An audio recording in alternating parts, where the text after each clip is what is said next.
Dios les bendiga, amados. Quiero recordarles que desde que comenzamos el año hemos abierto una serie que queríamos compartir con la familia. Yo agradezco al pastor, a los pastores Manuel y Adriana, que nos brindaron la oportunidad de poder abrir este año compartiendo este tema sobre la familia.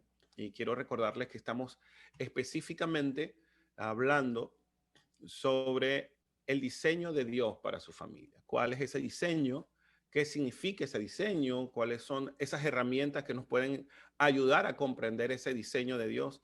Y hemos abierto varios temas específicos para hablar sobre la familia y hicimos como una especie de grupo de temas, pero que quieren es afirmar lo que Dios uh, ha estado diciéndonos a través de las escrituras. No es nada escondido, no es nada misterioso, simplemente ha estado allí, pero muchas veces la gente los pasa por alto. El primer tema es Dios pensó en ti. Ese fue uno de los temas que hablamos. Dios ha pensado y sigue pensando en ti. El segundo tema es Dios provee lo necesario y a tiempo. El tercer tema es Dios confía en su familia. Y el tema del día de hoy, lo que nos atañe el día de hoy es Dios lleva en sus brazos a su familia. ¿Qué temas nos quedan por delante? El tema de Dios te ha hecho un modelo para inspirar y Dios es el amor que excede los límites y las generaciones. Son los dos temas que nos faltan por ver. Yo les agradezco su paciencia porque han podido soportar a este negro durante todos estos temas. Han sido pacientes, han estado escuchando y quiero pedirles que con un corazón abierto, con un corazón dispuesto, puedan prestar atención al tema específico del día de hoy, de que Dios lleva en sus brazos a su familia. Señor, yo te pido que nos ayudes con este tema, Dios, y nos des sabiduría para lo que significa esta expresión de que tú nos llevas en tus brazos. Danos el entendimiento, danos la comprensión de lo que tu palabra dice, para que podamos, Señor, en toda su magnitud, en toda su extensión, aplicar la palabra que hoy vamos a recibir conforme al deseo de tu corazón. Amén. Quiero invitarles a un salmo que es bien interesante, el Salmo 13. Venga conmigo al Salmo 13 y vamos a leer los primeros 6 versículos, Salmo 13, porque precisamente el Salmo 13 habla un poco de cómo la gente se siente. Fíjense que hace más de 2000 años ya la gente se sentía como este salmista y hoy en día todavía la gente se sigue sintiendo como este salmista. Lo voy a leer en la versión Reina Valera contemporánea. Dice así: ¿hasta cuándo, Señor? ¿Hasta cuándo me ocultarás tu rostro? ¿Te olvidarás de mí para siempre? ¿Hasta cuándo debo estar angustiado y andar triste todo el día? ¿Hasta cuándo mi adversario me dominará? Señor y Dios mío, mírame y respóndeme. Ilumina mis ojos, manténme con vida. Que no diga mi adversario que logró vencerme. Se burlará de mí si acaso caigo. Yo confío en tu misericordia. Mi corazón se alegra en tu salvación. Te cantaré salmos, Señor, porque tú siempre buscas mi bien. Wow. Esto es tremendo porque solamente una persona que ha tenido un encuentro con Dios es capaz de que aún en medio de la queja o aún en medio de lo que le está sucediendo pueda decir, bueno, mira, vale, a pesar de lo que estoy pasando y a pesar de lo que estoy viviendo, yo te voy a cantar salmos. Cuando usted ve que la congregación de Getsemaní se reúne para cantar y adorar a Dios, es porque no significa que la gente que está dentro de la congregación es una gente perfecta. No significa que la gente de la congregación es una gente que no está pasando por problemas, sino que somos personas que a pesar de las situaciones y a pesar de los problemas, cantamos al Señor porque sabemos en quién hemos puesto nuestra esperanza. Y decir que Dios nos lleva en sus manos es algo mucho más profundo que solamente el pensamiento religioso de que Dios me tiene que cuidar. porque hay gente que tiene el pensamiento que es como que Dios es mi sirviente, Dios es la persona que tiene que cuidarme porque yo no le pedí que me pariera, es decir, yo no le pedí que me hiciera nacer. Hay gente que tiene expresiones muy grotescas y muy soberbias delante de Dios. Y a veces piensan como que Dios es el que está obligado a hacer cosas, pero Dios es soberano. Dios no está obligado a cuidarnos. Dios no está obligado a atendernos. Eso no es una obligación para Dios. La obligación que Dios tiene con nosotros, si existe alguna obligación para Dios, es que debería destruirnos porque no hemos cumplido con las promesas que le hemos hecho. Esa sí sería la obligación de Dios, destruirnos porque nosotros no hemos sido fieles cuando Él ha sido fiel. No hemos cumplido los pactos cuando Él más bien nos ha ayudado una y otra vez. Dios no te cobra el aire. Imagínate que Dios te cobrara por un instante el aire que tú estás respirando, que te dijera de ahora en adelante te voy a cobrar $1 por cada vez que respires. Mírenme, ya hay unos cuantos que están en deuda. Acaban de respirar. Ya le deben a Dios. Si Dios nos cobrara por el aire que respiramos, ya estaríamos graves. Si Dios nos cobrara por el viento, por el sol, perdón, nos cobrara por el sol, por la luna, por las estrellas, si Dios nos cobrara por cada nuevo amanecer, si Dios nos cobrara por tantas cosas que son hermosas que están ocurriendo a nuestro alrededor, por la mascota que tenemos, si Dios nos cobrara por esas mascotas tan lindas con que nos acompañamos, con esas plantas tan bonitas que tenemos a veces en nuestros hogares, Dios no nos cobra. Y usted dirá, bueno, pero a mí me cobraron ahí donde la compré. Te cobraron, pero lo que mantiene vivo a ese animal o a esa planta es Dios. Así que cuando estamos viniendo al tema de hoy, de que Dios nos lleva en sus manos, quiero llamar la atención a tres cosas que son muy importantes. Cuando uno habla de la mano de Dios, uno está hablando, número uno, a las cosas que Dios estableció para protección de la familia. Las normas y las reglas son parte de la protección de Dios para la familia. En la creación, Él puso leyes y esas leyes se cumplen a cabalidad porque son las leyes que nos permiten tener orden. Son las leyes que nos permiten que todas las cosas puedan trabajar en una sola unidad. Son las leyes que nos permiten que todas las cosas puedan funcionar integralmente. Así que si venimos al punto número uno, es que Dios ha puesto reglas y ha puesto normas para la protección de la familia. Número dos, el segundo punto, la mano de Dios siempre está para sostener a su pueblo dentro del marco de estas leyes. Es decir, la mano de Dios siempre está para sostener a su pueblo dentro del marco de estas leyes. ¿Por qué? Porque cuando uno se sale del marco de estas leyes, literalmente se pone en riesgo. Cada vez que nos salimos del marco o de la mano de Dios, nos estamos poniendo nosotros mismos en riesgo. Y el tercer punto, que es bien importante, que vamos a hablar el día de hoy, es que la mano de Dios es en algunos momentos, es su misma familia para producir transformaciones en el ambiente donde se encuentra. Es decir, que muchas veces tu misma familia se transforma en la mano que Dios está utilizando para bendecir a otros. Una de las cosas que le atribuyen a esta mujer que fue muy famosa dentro del mundo religioso, como fue la Madre Teresa de Calcuta, es que ella decía, Señor, si tú no tienes tus manos aquí, yo pongo mis manos por ti, yo quiero ser tus manos. Era lo que decía ella en sus expresiones. De repente usted dirá, pero hermano, pero ¿por qué usted me la menciona a ella? Porque ella misma, como una persona que tenía su propia relación con Dios, ella misma decía que ella era el instrumento de Dios para los pobres o la mano de Dios cuando la mano de Dios no estaba acá. Pero la Biblia tiene cosas mucho más profundas para ti que dices conocer a Dios y que dices tener una cercanía con Dios. Y vean a estos personajes que se acercan a Jesús en Mateo capítulo 16, verso 1 al 20. Unos personajes que conocemos, pero que se parecen tanto al arquetipo de los de hoy. Vinieron los fariseos y los saduceos para tentarle y le pidieron que les mostrase señal del cielo. Y aquí está algo muy, muy importante. Vean esto. Vinieron los fariseos, que serían más o menos así los protestantes del día de hoy, y los saduceos, serían así más o menos los religiosos de nuestra época.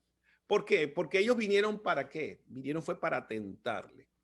Una de las cosas y los grandes problemas que tenemos los seres humanos es que en lugar de buscar a Dios para conocerle, buscamos a Dios es para tentarle, para probarle, para ver cuánto puede lograr o cuánto no, porque en vez de buscar a Dios para conocerle, buscamos a Dios para ver dónde falló.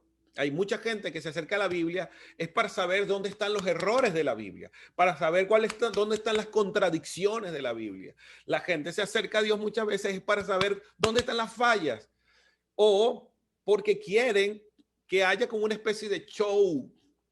Y hay gente que viene corriendo por lo menos a cultos de sanidad y a cultos y actividades donde tienen que ver milagros y grandes cosas, no porque quieran conocer al Dios de los milagros, sino porque están desesperados porque si Dios no me sana las piernas no voy a poder bailar, si Dios no me cura la garganta no voy a poder tomar, si Dios no me sana de lo que tengo en mi piel, entonces yo no voy a poder hacer las cosas que más me gustan. Pero no con el pensamiento de que yo vengo a buscar la sanidad de Dios porque quiero conocer a Dios, sino yo vengo a buscar a Dios porque yo busco la mano de Dios, pero no busco al Dios con la mano. Es decir, yo busco la mano de Dios, pero no busco al Dios que tiene esa mano, sino que estoy buscando los beneficios de Dios. Entonces vinieron los fariseos y los saduceos para tentarle y le pidieron que les mostrase señal del cielo. Mas él respondiendo les dijo, cuando anochece, vean esto que es tan importante, decís buen tiempo porque el cielo tiene arreboles. Es decir, según las nubes, ustedes se dan cuenta cuándo es el buen tiempo. Y por la mañana, hoy habrá tempestad porque tiene arreboles el cielo nublado. Es decir, como esté el cielo, como se ve a la imagen, entonces yo sé si va a ser buen tiempo o si va a ser mal tiempo. Y dice Jesús fuerte y claro, hipócritas, que sabéis distinguir el aspecto del cielo, mas las señales de los tiempos no podéis. Una de las cosas tremendas que Jesús le va a bofetear a la religión actual es que la religión actual siempre quiere un espectáculo, quiere un show. Todas las religiones actuales quieren es el show, quieren el espectáculo, quieren ver cosas como las grandes cosas que Dios hace sin darse cuenta de que ya Dios está haciendo grandes cosas, aunque no haga un show para ti, aunque Dios no te haga un show, aunque Dios no te jale por los cabellos, te tire contra el suelo, aunque Dios no agarre y te haga ciertas cosas que tú sientas espectaculares, no significa que Dios no está haciendo grandes cosas. Ya Dios está haciendo grandes cosas solo por el hecho de que tú respires. Ya solamente el hecho de que estés respirando es una cosa maravillosa. El hecho de que tu ojo pueda ver, el hecho de que tus manos se puedan mover, el hecho de que muchas ideas puedan fluir en tu cabeza, el hecho de que ocurran cosas dentro de ti y que puedas entender lo que está ocurriendo dentro de ti o que puedas comprender que en este momento estás aquí presente hoy escuchando este mensaje, habla mucho de la grandeza de Dios y del poder de Dios. Pero entonces Jesús los va a golpear más porque ellos conocían su historia, la historia de ellos como pueblo, y les dice, mira, la generación mala y adúltera, y esto es bien interesante, es mala y adúltera, dice, demanda señal. ¿Qué pasa con la generación mala y adúltera? ¿Por qué utilizar la palabra adulterio? Porque la palabra adulterio es cuando se rompe algo que es puro, que tiene una esencia y se le agrega algo que no corresponde a eso. Entonces, adulteras la leche cuando le colocas un elemento a la leche que no corresponde. Adulteras un perfume cuando le colocas algo que no corresponde. Entonces, ¿cómo se adultera la vida? Entonces aquí viene y le dice, la generación mala y perversa pide señal. Y esto es tremendo porque muchas familias están esperando que Dios sea el hombre show, el que va a responder sus cosas, y venimos a Él con el descaro de que Él demuestre su poder. Es más, muchos agarran y toman los pasajes de Gedeón y de la historia de Gedeón acerca del vellón, como si eso fuera, bueno, si la Biblia lo dice, eso debe ser bueno. Y hay cosas que están en la Biblia para mostrarnos son los errores que comete la gente. No para que agarremos y agarremos algo fuera de contexto, lo saquemos y lo voy a aplicar en mi vida, como si eso fuera algo de fe. Y en el caso de Gedeón, Gedeón todavía Dios le estaba hablando, todavía Dios se mostró a Gedeón, pero él le pedía una señal. Y aquí Jesús, a pesar del descaro, del abuso de esta gente, de demandar señal de él, él le dice, miren, yo no les voy a dar ninguna señal, por lo menos no la que ustedes quieren. Yo no les voy a dar esa señal, sino la señal del profeta Jonás. Y luego dice esa frase, y dejándolos se fue. Los dejó pensando, ¿cuál es la señal del profeta Jonás? Para aquellos que conocen la historia del profeta Jonás, fue ese hombre que en desobediencia a Dios se fue y empezó una tormenta cuando él iba en el barco escapándose supuestamente de Dios, y para que cesara la tormenta la gente lo tiró al mar. Y dicen que vino un pez muy grande y ¡trum! Se lo tragó. Es decir, vino un pez muy grande y duró 3 días allí dentro de ese pez. Esta parte es tan importante porque precisamente la señal que le está hablando de un profeta que fue capturado, que pasó por un momento de aflicción por causa de la desobediencia. Y él dice que esa era la señal.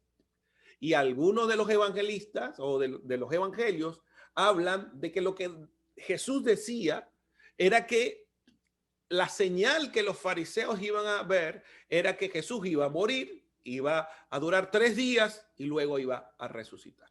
Entonces, cuando está mostrando esta señal, está diciendo que los momentos de aflicción, los momentos más duros de la vida, son parte de la señal de Dios para golpear nuestra religiosidad.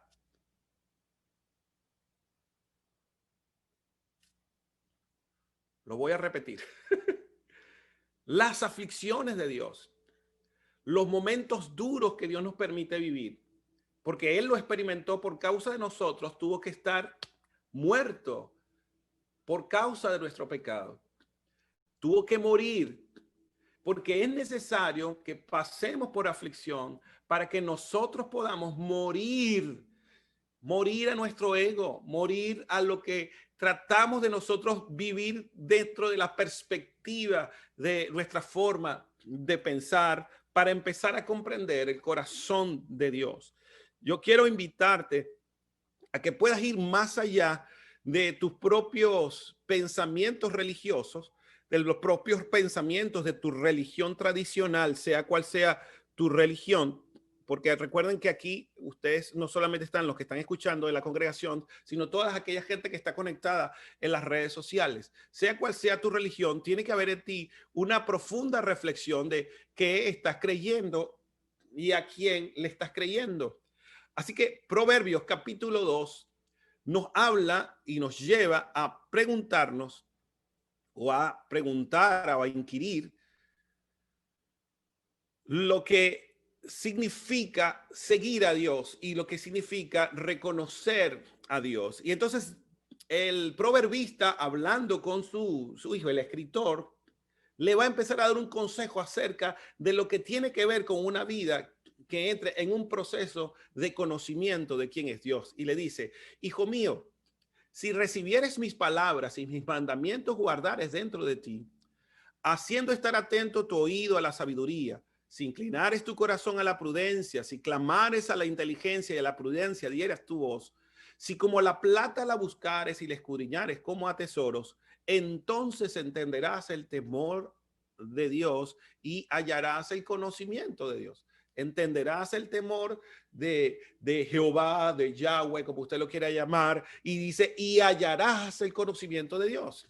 Es decir, tiene que haber entonces en nosotros algo un poquito más allá que solamente pedirle señal a Dios. Dios quiere que entendamos que necesitamos sabiduría, que necesitamos inteligencia. Dice, porque Jehová da la sabiduría, porque Dios da la sabiduría y de su boca viene el conocimiento y la inteligencia.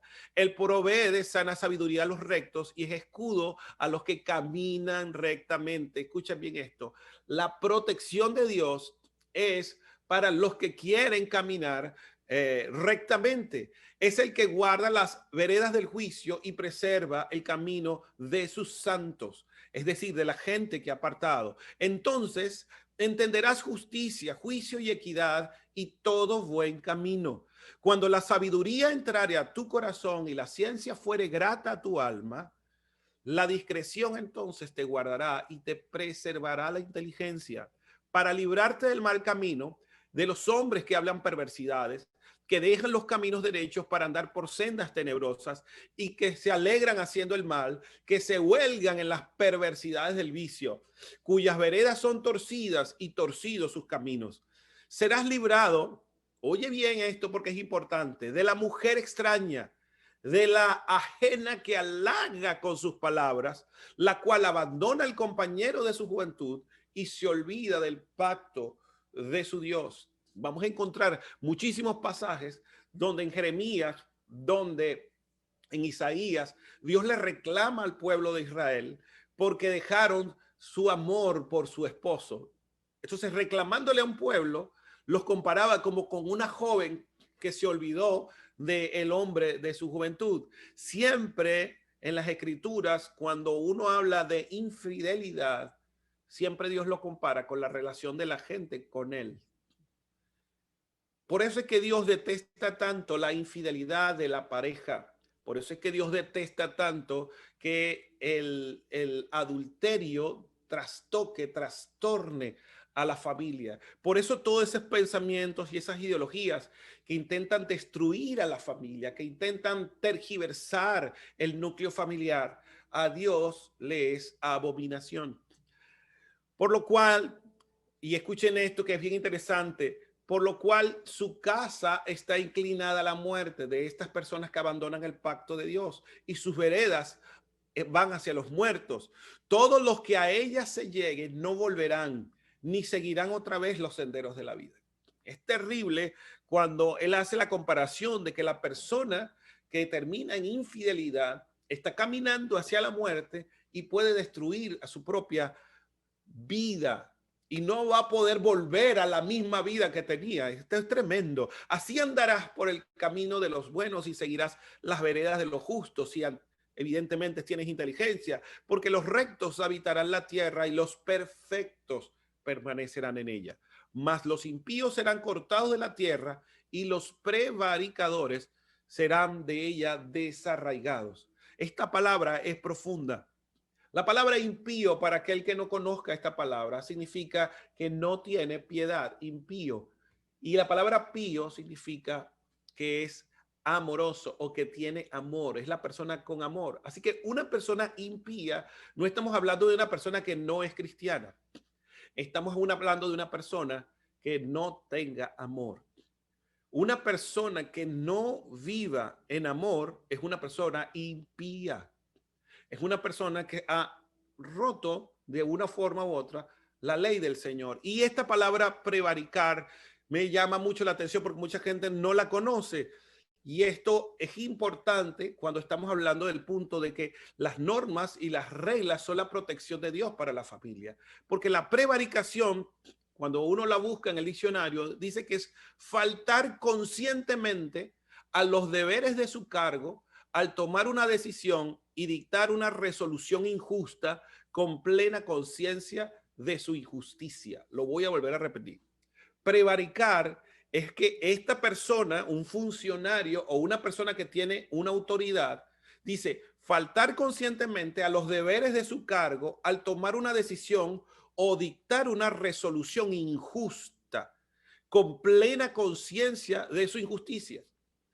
Cuando uno ve esto y ve que las escrituras hablan de que Dios no quiere a que los prevaricadores caminen o sigan iguales, está hablando de que es injusto para los padres que no hayan reglas para sus hijos.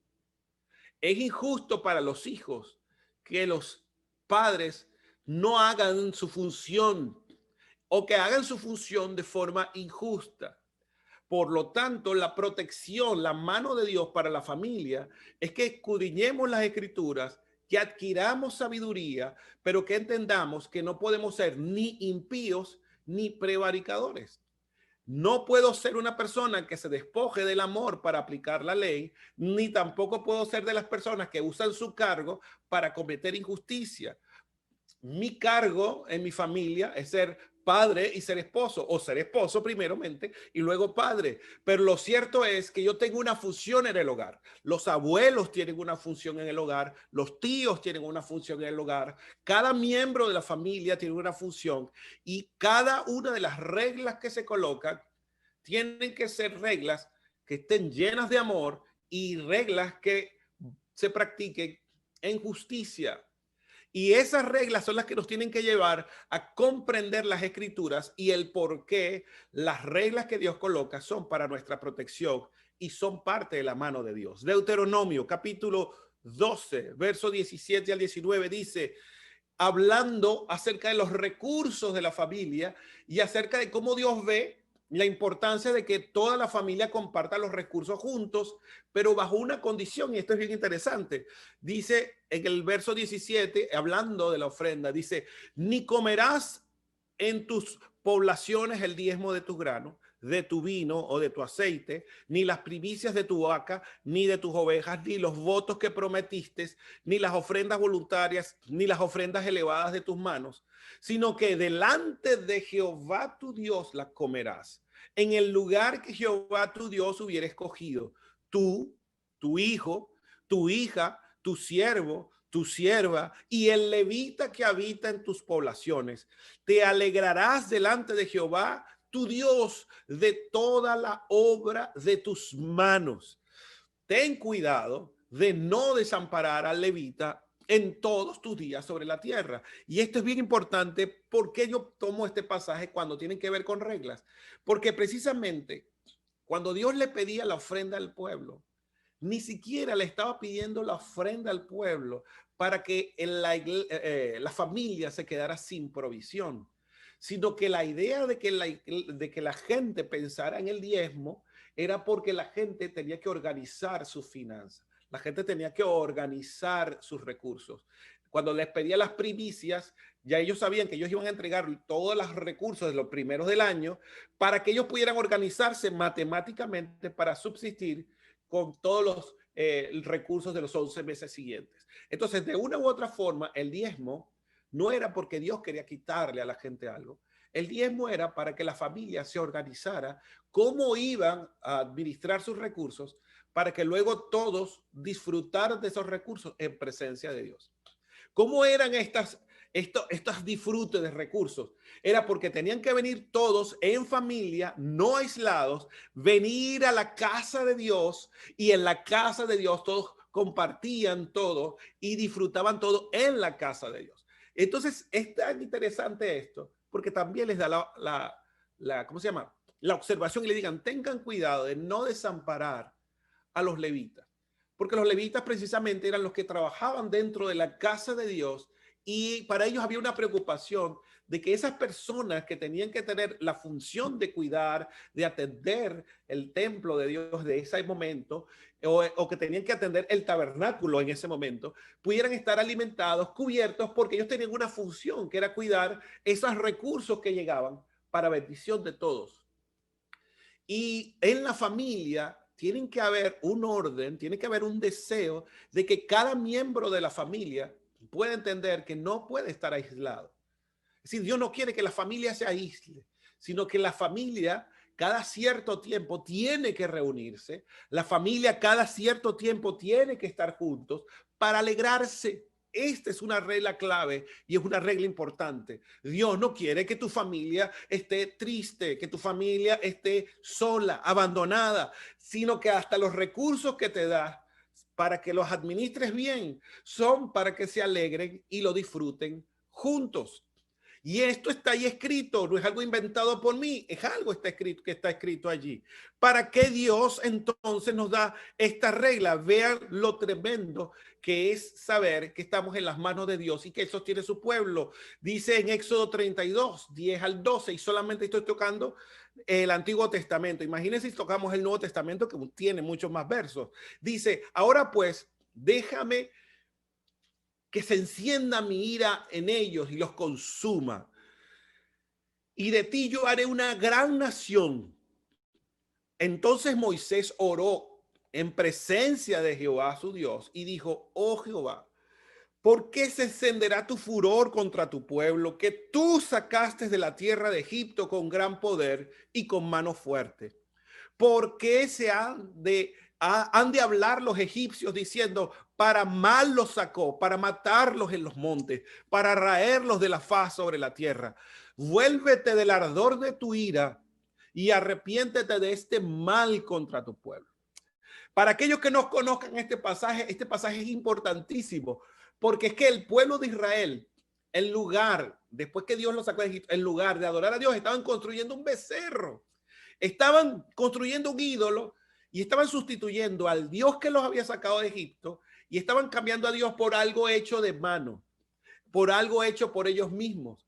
Y Dios dijo, bueno, ahora voy a acabar con todo ello y voy a hacer de ti, Moisés, una gran nación. Como diciendo, voy a cambiar mis planes ya que esta gente no me quiere escuchar. Y aquí el lugar de Moisés, es decir, la posición de Moisés fue defender a su pueblo, defender a la gente que es su familia y decirle, Señor, yo pudiera aprovecharme de esto que me estás diciendo, yo me puedo aprovechar, pero Señor, ¿qué van a decir los otros pueblos? ¿Qué van a decir si tú sacaste con tu mano a esta gente? Tú la sacaste de Egipto. ¿Qué van a decir si tú los eliminas a ellos y me das a mí un lugar? Y aquí es donde uno habla de la mansedumbre de Moisés, de cómo Moisés era capaz de entender la ley del amor de Dios, aun cuando Dios le estaba diciendo una frase como esa, o aun cuando el escritor mete esa frase como si Dios se hubiera cansado y entonces así como que Dios emocionalmente decía, los voy a matar a todos. Pero Dios no actúa emocionalmente. Dios sí tiene emociones. Dios sí tiene sentimientos como los que nos puso a nosotros. Pero lo tremendo aquí es la reacción de un Moisés delante de una realidad de las leyes. Él intercedió por su familia, él intercedió por su pueblo y la mano de Dios siempre ha estado. Deuteronomio 4:34 lo refleja. ¿O ha inventado Dios venir a tomar para sí una nación de en medio de otra nación con pruebas, con señales, con milagros o con guerra, mano poderosa y brazo extendido y hechos aterradores como todo lo que hizo con vosotros, Jehová vuestro Dios en Egipto ante tus ojos?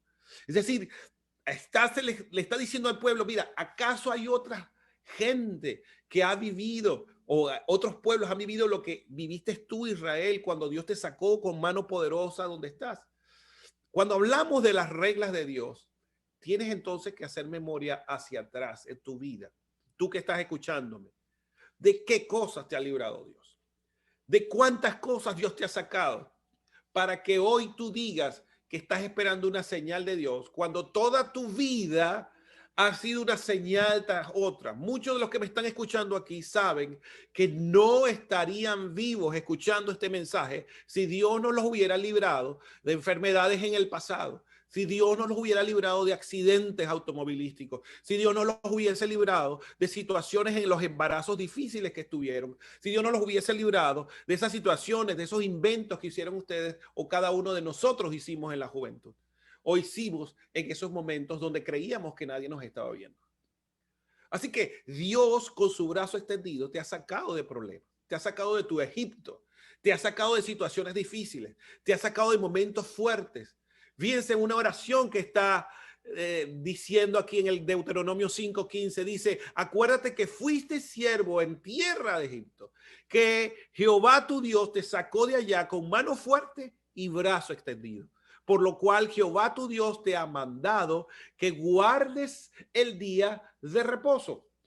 Y yo sé que muchos de los creyentes ya sabemos que el día de reposo es Cristo. Pero esto tiene algo más profundo que solamente decir que el día de reposo es Cristo. Es que este pueblo fue sometido por 400 años de trabajo forzado, 400 años allí en esa tierra y no tenían descanso. Su descanso no lo había. Estaban sometidos a esclavitud. Y Dios le está diciendo, mira, vale, Dios te sacó de la vida que traías porque Él quería que llegase un momento que el cual tú puedas tener un tiempo de reposo en su presencia. Así como acabamos de leer que ellos compartían el diezmo después que lo traían al templo y que todos disfrutaban junto de la bendición de compartirlos en familia. Asimismo, Dios quería que todo el pueblo guardara un día porque era exclusivamente para el Señor. Ahorita estamos en una sociedad donde la familia está saturada de deudas y la familia está saturada de trabajo. No hay tiempo para nada. Y llega un momento en que la familia está tan sometida a la esclavitud digamos así, de las deudas y está tan sometida a la esclavitud de que su tiempo se lo roba a otro, que no tienen tiempo para descansar y tener un reposo en familia donde puedan estar delante de la casa del Señor o delante de Dios. La pregunta es, ¿cuál es la esclavitud que tú estás viviendo y que no la has comprendido? Por eso es que cuando Dios te lleva en sus manos, Él te libera de la manera en cómo ves el trabajo. Él te libera de la manera en cómo ves la riqueza. Él te libera de la manera en cómo la estás viendo para que empieces a comprender la manera en cómo Dios ve las circunstancias. Dios es tu proveedor, Dios es tu ayudador, pero Dios quiere que vengas a las reglas de Dios para que puedas estar seguro. Deuteronomio 7, del 18 al 20 dice, no tengas temor de ellas, hablando de las naciones alrededor. Acuérdate bien lo que hizo Jehová tu Dios con Faraón y con todo Egipto, de las grandes pruebas que vieron tus ojos y de las señales y milagros y de la mano poderosa y el brazo extendido con que Jehová tu Dios te sacó. Así hará Jehová tu Dios con todos los pueblos de cuya presencia tú temieres. Oye bien esto porque esta frase es clave. No importa a qué le tengas temor. No importa qué es lo que te esté causando en la piel preocupación. Dice, mira, acuérdate de lo que yo hice, porque así como yo hice en el pasado, a todo lo que le temas hoy, yo le voy a hacer lo mismo. Es decir, si tú puedes recordar las cosas de donde Dios te sacó y de donde Dios te intervino, hoy tú puedes decir que Dios puede hacer muchísimo por ti.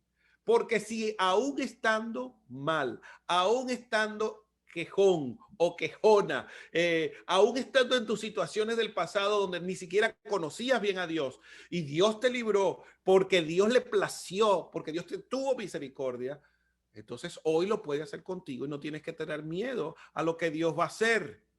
En Deuteronomio 11, del 1 al 3 dice, amarás pues a Jehová tu Dios y guardarás sus ordenanzas, sus estatutos, sus decretos y sus mandamientos todos los días. Y comprende hoy porque, porque no hablo a tus hijos que no han sabido y no han visto el castigo de Jehová nuestro Dios, su grandeza, su mano poderosa y su brazo extendido, y sus señales y su obra que hizo en medio de Egipto. En pocas palabras, en este pasaje le está diciendo a los padres, le está diciendo, mira, en caso tuyo, a ti, no le estoy hablando a tus hijos, a ti específicamente, ellos no han visto los milagros que tú has visto como persona adulta. Ellos quizás hay cosas que no comprendan, pero tú sí has visto milagros. Y si tú has visto milagros, entonces tú tienes que ser el primer ejemplo de guardar los mandamientos de Dios. ¿Cómo quieres que tus hijos crezcan en las palabras si tú no lees las palabras? ¿Cómo quieres que tus hijos aprendan a amar la congregación o amar la iglesia si tú mismo no vas a la iglesia? ¿Cómo la gente va a aprender a vivir una vida de santidad si tú como padre, si tú como hombre de fe o mujer de fe no eres la primera o el primero en demostrar en quién has creído? Guarda las ordenanzas del Señor, guarda lo que Dios quiere decirte. Josué capítulo 4, verso 23 al 24 dice, porque Jehová vuestro Dios secó las aguas del Jordán delante de vosotros hasta que habíais pasado a la manera que Jehová vuestro Dios lo había hecho en el mar rojo, el cual secó delante de nosotros hasta que pasamos, para que todos los pueblos de la tierra conozcan que la mano de Dios es poderosa, para que temáis a Jehová, vuestro Dios, todos los días. Si en este momento, así como le está recordando a Josué el pasado, así como le está recordando a Moisés, así como le está recordando al pueblo de Israel, tú recordaras esas cosas y esos milagros que Dios hizo a tu familia. ¿Por qué estás en ese país al cual Dios te hizo mudar? ¿Por qué estás en esa casa? ¿Por qué te mudaste a esa región? ¿Por qué te moviste? ¿Por qué Dios te movió a ese lugar? Hay muchas cosas que han pasado en tu vida que son la demostración de que Dios ha estado contigo, aún a pesar de que no has obedecido muchas cosas, porque Dios está tratando contigo. En tu desobediencia está tratando para que lo conozcas, pero aún así es la mano de Dios que te está protegiendo, porque aún no ha sido destruido. Primera de Samuel 5:11, y enviaron y reunieron a todos los príncipes de los filisteos. Vean la conducta de la gente no cristiana. Envía el arca de Dios de Israel y vuelva hacia su lugar y no nos mate a nosotros ni a nuestro pueblo, porque había consternación de muerte en toda la ciudad y la mano de Dios se había grabado allí. Les cuento este pasaje. Ellos habían capturado el arca de Dios y la habían llevado a su pueblo y sus ídolos habían caído delante del arca y aparecieron cortadas las manos y la cabeza, y lo tremendo es que ellos comenzaron a llenarse de muchas enfermedades. Y la solución que ellos encontraron fue, bueno, envía eso, llévensela, llévense esa arca, llévensela lejos. ¿Por qué? Porque donde la gente pretende traer a Dios, pero todavía guardar ídolos, es decir, adoración y veneración a otras cosas que no son Dios, terminan enfermándose, terminan, en lugar de recibiendo la bendición de la mano de Dios, se terminan autodestruyendo. Hay mucha gente que quiere vivir así, quiere vivir una vida en la cual quiere servir a Dios y quiere mantener su idolatría hacia algo en particular, hacia alguna adicción o hacia algo que llena su ego. Y tarde o temprano, así como tú quieres que Dios esté y que te provea cosas y te dé cosas, si tú no eres capaz de separar tu ego de lo que es Dios y la presencia de Dios, tarde o temprano tú mismo vas a sufrir de enfermedades, tarde o temprano vas a sufrir de malestares que son causa no de Dios, son causa del hecho mismo de que no se puede servir a dos señores. O sirves a la riqueza o sirves a Dios. O sirves a los ídolos o sirves a Dios. Pero no puedes jugar en los dos bandos. No se puede. No hay tiempo de indefinición. Esta sociedad quiere que la gente siempre tenga indefinición, que no te identifiques con ningún sexo, porque es importante que estés indefinido, porque si no tienes definición, el tibio es vomitado de la boca de Dios. La indefinición es esa cosa que busca esta sociedad para poder manipularte. Y la gente está siendo manipulada en esta sociedad porque se les infunde miedo. El miedo busca la manipulación de la gente, se les infunde culpa. La culpa, estando ahí arraigada, produce inestabilidad. Y la culpa, cuando la gente no acepta lo que es el perdón, cuando la gente no renuncia a la culpa, es manipulable. Y la otra cosa es el ego. Cuando la gente recibe tantas alabanzas, cuando la gente recibe tanta ponderación, cuando la gente le ponen las cosas aquí porque estás esperando el reconocimiento humano, termina siendo manipulable porque estás en un estado siempre de indefinición. Los que son hijos de Dios conocen que tienen que deshacerse de estas cosas del ego que pueden traer problemas. Vamos a Mateo 16 nuevamente, al verso 5, y quiero que veamos esta parte de esta historia. Ya vamos a terminar, pero que es importante para ti hoy. Dice, llegando sus discípulos al otro lado, se habían olvidado de traer pan. Oigan esto, que es bien interesante. Y Jesús les dijo, mirad, guardaos de la levadura de los fariseos y de los saduceos. Vean esto porque estos son los arquetipos que hablamos antes, el grupo de personas que parecen protestantes, saduceos, que son religiosos. Y Jesús les dijo, mirad, guardaos de la levadura de los fariseos y de los saduceos. Ellos pensando dentro de sí decían, esto dice porque no trajimos pan. Vean la altura de la conversación. Jesús le está dando una enseñanza, pero ellos están pendientes de la comida, están pendientes del hambre. Eso nos pasa a todos. Como en este momento algunos, como me pasa a mí en algunas prédicas, que cuando ya se acercan las 2:30 del mediodía, en vez de ver al predicador, yo comienzo a ver el pollo frito que estoy soñando, o empiezo a ver en mi mente la comida en vez de la predicación. Bueno, pasa eso. Ellos estaban allí distraídos, ellos estaban todos emocionados. Oye, vale, no trajimos el pan. Y volviéndose Jesús, les dijo, ¿por qué piensan dentro de ustedes, hombres de poca fe, que no tienen pan? Oigan esto porque esto es importante. ¿Por qué piensan en ustedes que no tienen pan? Y aquí es donde viene la reprimenda de Jesús. No entienden aún ni se acuerdan de los 5 panes entre los 5,000 hombres y cuántas cestas recogieron, ni de los 7 panes dentro entre los 4,000 y de cuántas canastas recogiste. ¿Cómo es que no entienden que no fue por el pan que os dije que os guardaseis de la levadura de los fariseos y de los saduceos? Oigan esto porque esto es tremendo. Él les está reclamando, porque ellos mientras están pensando en la comida, en lo que están comiendo, lo que van a comer en la barca, Dios les está hablando de cosas mucho más altas, de cosas mucho más profundas, y ellos están peleando entre ellos por qué van a comer. Y hay una sociedad que ahorita está imbuida en lo que van a comer, en lo que van a vestir, en lo que van a aportar, en cómo van a ser parte de este sistema social, pero no se están dando cuenta de lo que Dios está tratando de advertir. Y dice que en el verso 12, entonces entendieron que no les había dicho que se guardas, que no les había dicho que se guardasen de la levadura del pan, es decir, no de la levadura del pan, sino de la doctrina de los fariseos y de los saduceos.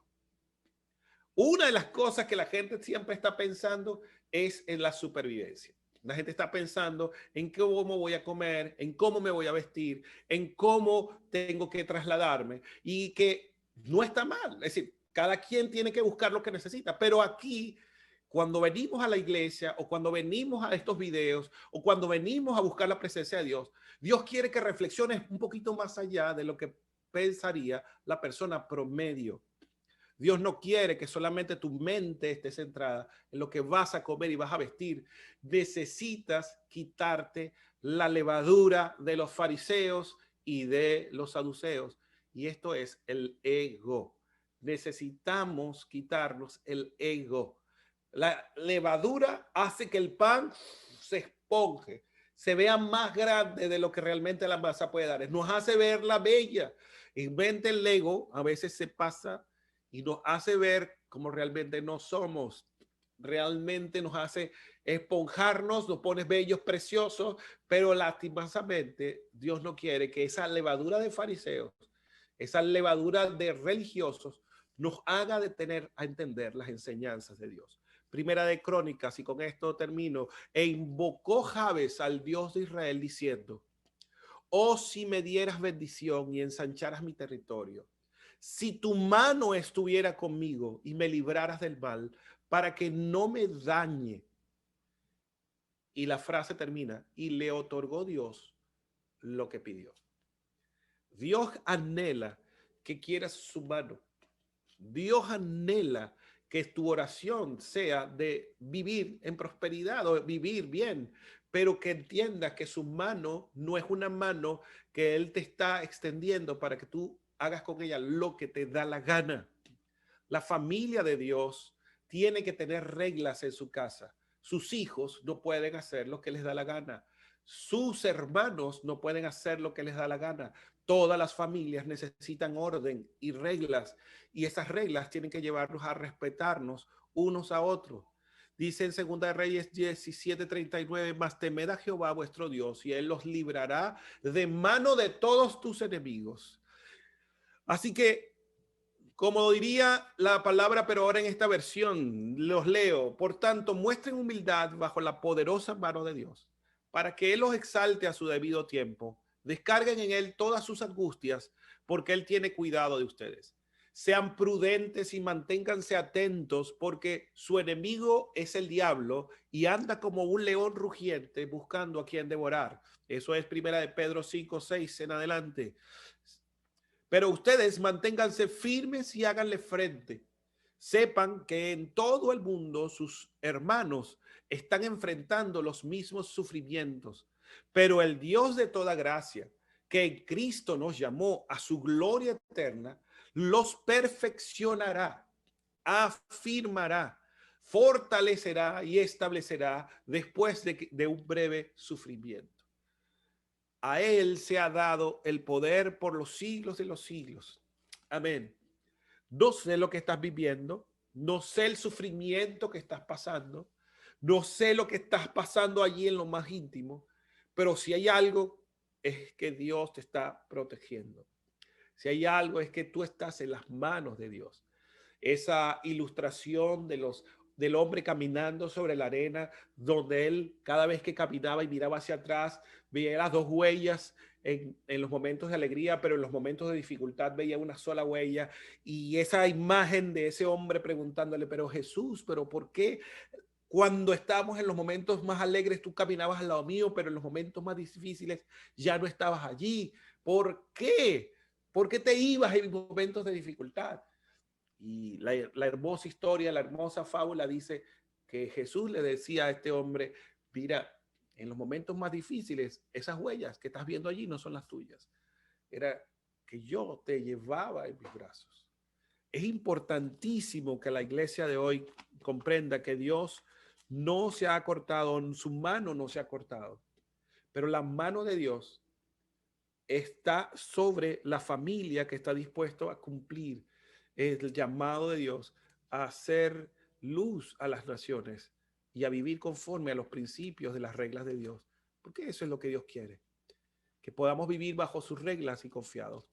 Inclinemos nuestros rostros, vamos a orar por un instante, porque es Dios el que te sostiene. Sofonías 3:20, lo repito, dice, en aquel tiempo yo les traeré, en aquel tiempo les reuniré, pues les pondré para renombre y para alabanza entre todos los pueblos de la tierra, cuando levante el cautiverio de ustedes delante de sus ojos.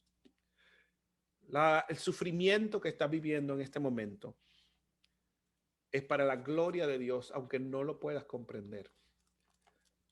La situación que estás viviendo en este momento es de la disciplina de Dios para ayudarte a conocerte a ti mismo y a conocer lo que Dios quiere hacer a través de ti y de las cosas que Dios va a sacar de ti en este proceso.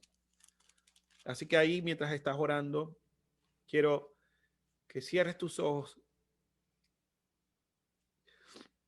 y tú mismo reflexiones por un momento en las cosas donde has estado y la mano de Dios te ha ayudado. Discúlpeme que estoy quebrantado en este instante. Mira hacia atrás y piensa en esas cosas en las cuales Dios te libró.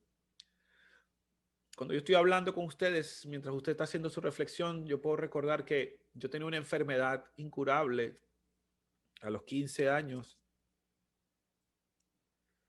Y recuerdo claramente cuando un día, como un joven de 15 años, hablé con Dios y le dije, Señor, yo quisiera que me sanaras. Tenía una enfermedad cardiovascular. Y ese día, a ese servicio, llegó un hombre y dijo, Dios quiere sanar a las personas que están en este lugar. Y yo, como un niño de 15 años, recuerdo haberle dicho a Dios, Dios, yo quiero que me sanes.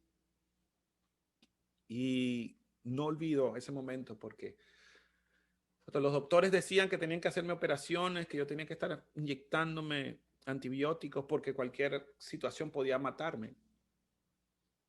Ver ahora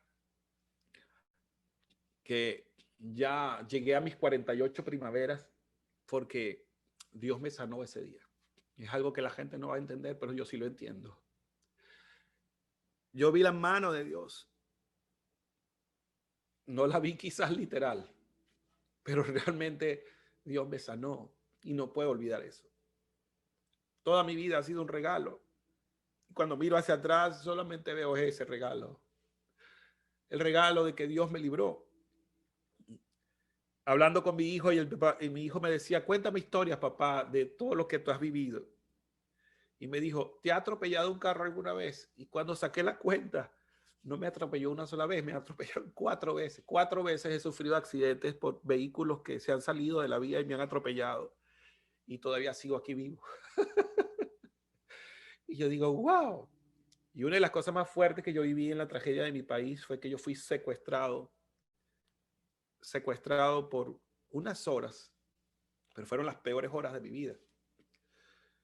Y la única oración que yo podía hacer mientras estaba secuestrado era decir, Señor, por lo menos guarda a mis hijos, guarda a mi familia, guarda mi hogar. Y al ver a la gente cómo la maltrataban, porque era un grupo de personas que había sido secuestrada, me sorprendí. Parecía una victoria, pero al mismo tiempo me impacté, porque ese día yo cargaba era una agenda negra, ni siquiera cargaba una Biblia. Y uno de los secuestradores revisa mis cosas y saca la agenda y dice, tú eres un varón, tú eres un varón, fue lo que dijo él, como que para decir que eres un cristiano, tú eres un cristiano, tranquilo, nosotros no vamos a tocar tus cosas. Y nos dejaron las bolsas y ellos se fueron y no me tocaron, pero maltrataron a toda la gente. Y mientras yo veía todo aquel sufrimiento, nadie murió, gracias a Dios. Fueron mucha gente maltratada, pero Dios nos sacó de ese momento. Y yo miro hacia atrás y digo, wow, esos secuestradores pudieron haber matado a toda la gente. Porque al final ellos se fueron nada más con lo que quitaron, pero no pudieron hacer más, no lograron tenernos allí y al final se fueron. Y cuando yo veo eso, yo veo la mano de Dios en todas esas cosas y yo digo, wow, tú no sabes las cosas que te ha librado, porque quizás no has pasado por un secuestro, quizás no has pasado por un robo, quizás no has pasado por muchas cosas, pero eso no significa que Dios no ha estado allí. Señor, bendigo a tus hijos, que tu presencia les abrace en medio de sus circunstancias. Gracias por su corazón, que tu presencia les cubra. Ahora quiero orar por toda enfermedad, por toda situación y pedirte, Dios, que sanes a cualquier persona que en esta hora esté sufriendo con alguna dolencia, por muy pequeña o grande que sea, que tu presencia pueda abrazar y cubrir y llevarse toda carga. En el nombre de Jesús. Si tú me estás escuchando en este momento en diferentes lugares del mundo, a través de todo lo que es esta señal en internet, las diferentes redes sociales, y nunca le has dado tu corazón a Jesús, yo te pido que hagas una oración conmigo para que le digas en pocas palabras realmente lo que quieres hacer y que puedas rendir tu corazón a aquel que murió en la cruz y derramó su sangre para perdonarte.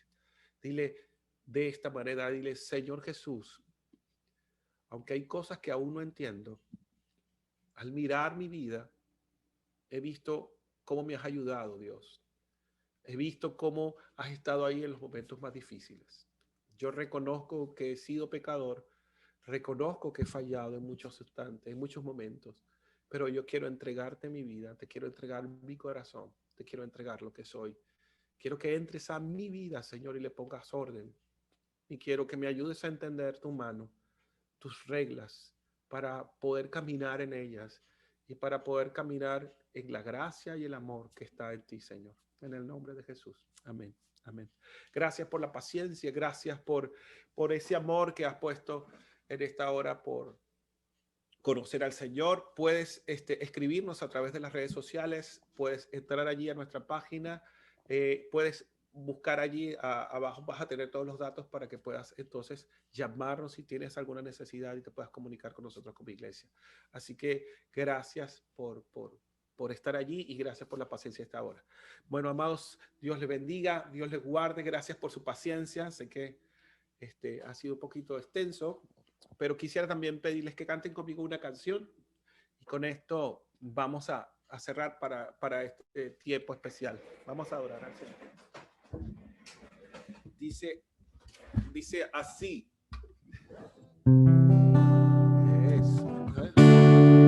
Estoy confiado